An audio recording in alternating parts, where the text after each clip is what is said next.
भगवान महावीर स्वामी का जन्म ईस्वी सन 599 में महाराजा सिद्धार्थ और रानी त्रिशिला के यहाँ हुआ था। महावीर जी का बचपन का नाम वर्धमान था। उनके जीवन की कई ऐसी कहानियाँ हैं जिनमें जीवन को सुखी और सफल बनाने के सूत्र भी छिपे हैं। आइए जानते हैं ऐसा ही एक मामला जिसमें दिया है कि घमंड से बचने का संदेश। एक प्रचलित कथा के अनुसार एक राजा महावीर स्वामी के दर्शन के लिए आया करता था। राजा धनी और स्वाभिमानी था। जब भी वे स्वामी के पास जाते वे अपने साथ धन रत्न आदि लाते थे। हर बार चीज़ों को राजा के हाथ और उनके हाथों में देखकर भगवान महावीर स्वामी कहते, इन चीज़ों को वहाँ रख दो। ऐसा कई बार हुआ। राजा को स्वामी जी के यह व्यवहार बुरा लगा। राजा ने सोचा कि एक न एक दिन महावीर जी मेरी भेंट अवश्य स्वीकार करेंगे। ऐसा कई दिनों तक चलता रहा। राजा ने यह बात अपने मंत्री को बताई। मंत्री विद्वान था। उसने राजा को सलाह दी कि इस बार तुम केवल फूल ही लेके जाना।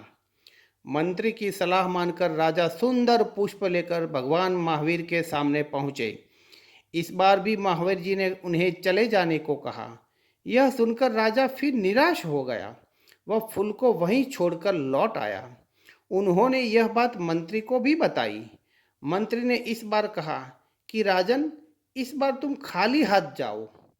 अगले ही दिन राजा स्वामी जी के सामने खाली हाथ पहुंचा।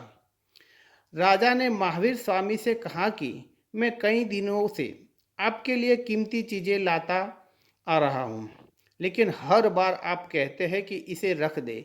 जब मैं फूल लाया तो आपने मुझसे ही फूल छोड़ने को कहा।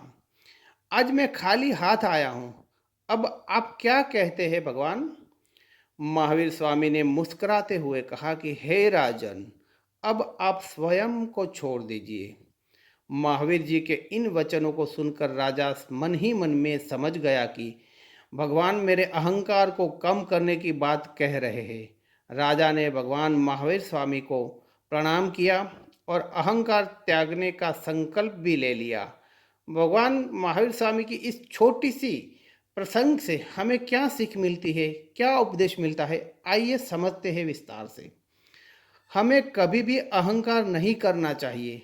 खासकर मंदिर में, परिवार में, संत महात्मा के सामने अगर आप इन जगहों पर घमंड से बचते हैं तो आपको जीवन में शांति और खुशी मिलेगी।